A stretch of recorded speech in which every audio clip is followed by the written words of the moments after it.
प्यारे दोस्तों, ये वाकया एक करोड़पति औरत का है जो दौलत के नशे में ये बात भूल चुकी थी कि एक भूखे आदमी की हालत क्या होती है और किसी भूखे फकीर के साथ कैसा करना चाहिए। वो औरत अपनी शाहाना जिंदगी गुजार रही थी।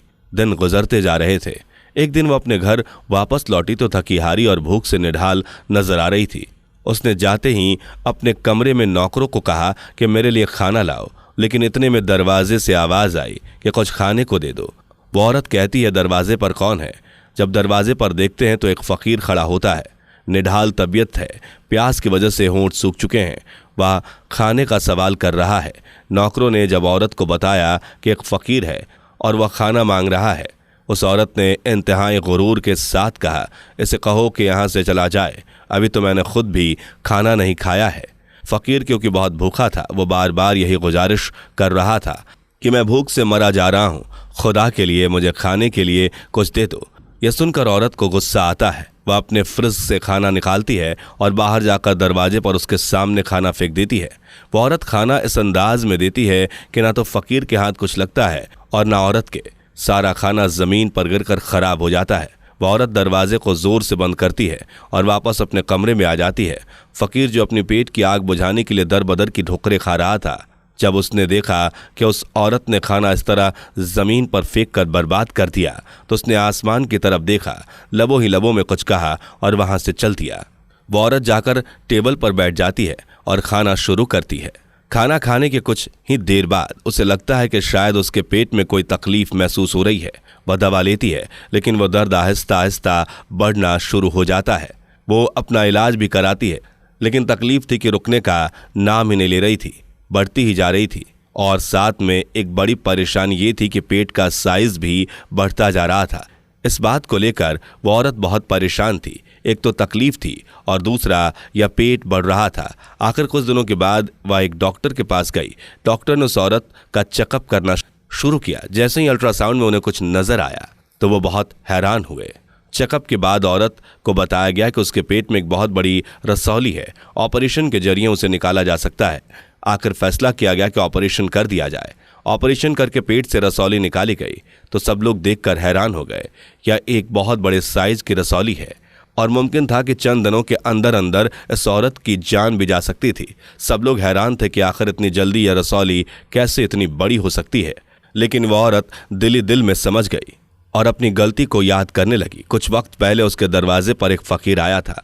इस फकीर ने खाने को कहा था, लेकिन उस औरत ने गुरूर और तकव्वुर में आकर अपने फ्रिज से खाना निकालकर उस फकीर के सामने इस तरफ फेंका था कि ना तो वह फकीर के काम का रहा, ना उस औरत के, बल्कि वह सारा खाना जमीन पर गिरकर बर्बाद हो गया था।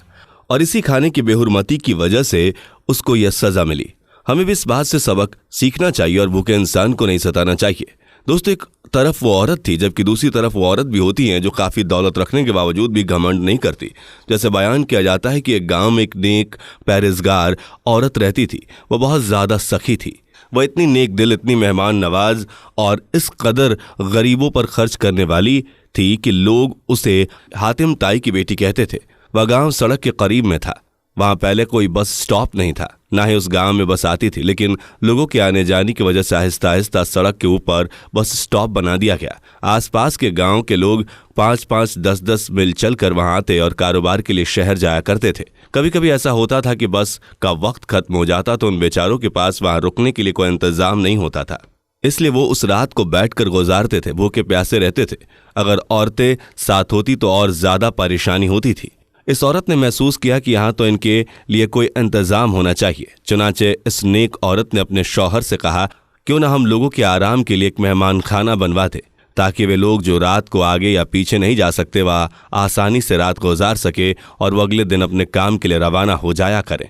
शौहर को यह बात पसंद आई। चुनाचे उसने मेहमान खाना बनवाया, एक आदमी रखकर उनके लिए खाना पकाने का बंदोबस्त कर दिया। अब लोग आने जाने लगे और जो लोग आगे पीछे नहीं जा सकते थे वह रात के वक्त वही खाना खाते और आराम से सो जाते, फिर रात गुजार कर सुबह अपने काम के लिए चले जाते। यह सिलसिला बहुत वक्त तक चलता रहा।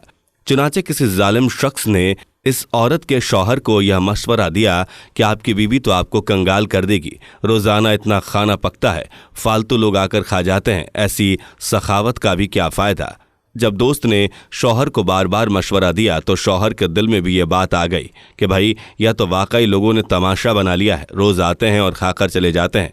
चुनाचे उसने एक दिन फैसला लिया कि मेहमान खाने को बंद कर दिया जाए और मेहमान खाना बंद कर दिया गया। बीवी को पता चला तो वह परेशान हो गई और कहने लगी कि जब परवरदिगार ने हमें इतनी ज़मीन दी थी, हमारे अपने अनाज से ही रोटियां बनती थीं और सारा साल मेहमान नवाजी का सवाब मिलता था, अब यह सवाब मिलना भी बंद हो गया। लेकिन जब शौहर ने यह कह दिया तो बीवी खामोश हो गई। नेक औरत बात करने के लिए मौका ढूंढती है, लड़ाई झगड़े नहीं किया करती। चुनाचे वो मौके की तलाश में रही। एक दिन शौहर से कहने लगी, आज मेरी तबीयत कुछ उदास सी है, घर में रहकर तंग आ गई हूँ, क्यों ना अपनी ज़मीन पर घूमने चले। शौहर ने कहा, बहुत अच्छा, और अपनी बीवी के साथ खेतों में घूमने चला गया। वहाँ पर कुआं बाग फसलें थी। थोड़ी देर घूमते रहे और फिर आकर कुएं के किनारे बैठ गए। औरत ने कुएं के अंदर देखना शुरू कर दिया। शौहर भी इधर उधर फिरता रहा। काफ़ी देर के बाद कहने लगा, घर चले क्या, देर हो रही है। औरत कहने लगी, बस चलते हैं। फिर कुएं के अंदर दोबारा झांकना शुरू कर दिया और कुएं में देखती रही। आखिरकार शौहर ने कहा, अल्लाह की बंदी, कुएं में क्या देख रही हो? तो वह कहने लगी, मैं देख रही हूं कि खाली डोल पानी में जा रहे हैं और भर कर वापस आ रहे हैं, मगर कुएं का पानी जैसा है वैसा ही है। शौहर ने कहा, अल्लाह की बंदी, अगर तू सारा दिन और रात भी बैठी रहेगी तो यह पानी ऐसे ही रहेगा, खाली ढोल भर भर के आते रहेंगे, लेकिन पानी में कमी नहीं आएगी। जब शौहर ने यह बात कही तो उस नेक दिल औरत ने कहा, अच्छा, कुएं का पानी खत्म नहीं होता? शौहर ने कहा, वाकई कुएं का पानी खत्म नहीं होता। यह सुनकर वह नेक दिल औरत कहने लगी, अल्लाह ने हमारे घर के अंदर भी एक कुआं जारी किया था। लोग खाली पेट आते थे और पेट का डोल भर कर जाते थे। तुम्हें क्यों लगा कि अल्लाह पाक तुम्हारे उस कुएं के पानी को कम कर देगा? बीवी की बात सुनकर शौहर के दिल पर ऐसी चोट पड़ी कि वह समझ गया और कहने लगा कि मैं मेहमान खाने को दोबारा जारी करता हूँ। लिहाजा शौहर ने मेहमान खाने को दोबारा जारी कर दिया। कहा जाता है कि वह औरत जब तक जिंदा रही उस इलाके में वो मेहमान खाना जारी रहा। लोग आते थे और खाना खाते थे, दुआएं देते थे, अपने सफ़र पर चले जाते थे। प्यारे दोस्तों, अल्लाह पाक सदका खैरात करने को बहुत पसंद करता है और सदका करने से इंसान बहुत सारी बलाओं और मुसीबतों से बच जाता है। कोशिश करनी चाहिए कि अगर आपको अल्लाह ने अपनी नेमत से नवाज रखा है तो सदका और खैरात का एहतमाम ज़रूर किया करें, और जिसको जितना भी नवाजा है वो अपनी हैसियत के मुताबिक अल्लाह के रज़ा की खातिर लोगों की भलाई के काम करे। अल्लाह पाक से दुआ है, अल्लाह पाक हम सब मुसलमानों को इतनी हिम्मत और तौफीक दे कि हम लोगों की भलाई के काम में बढ़ चढ़ कर हिस्सा लेने वाले बन जाएं। अल्लाह ताला हमें नेक रास्ते पर चलने की तौफीक अता फरमाए। आमीन, अल्लाहुम्मा आमीन। दोस्तों, अगर आपको वीडियो पसंद आई हो तो लाइक ज़रूर करें और हमारे चैनल को सब्सक्राइब कर लें। मिलते हैं एक और नई वीडियो के साथ। अल्लाह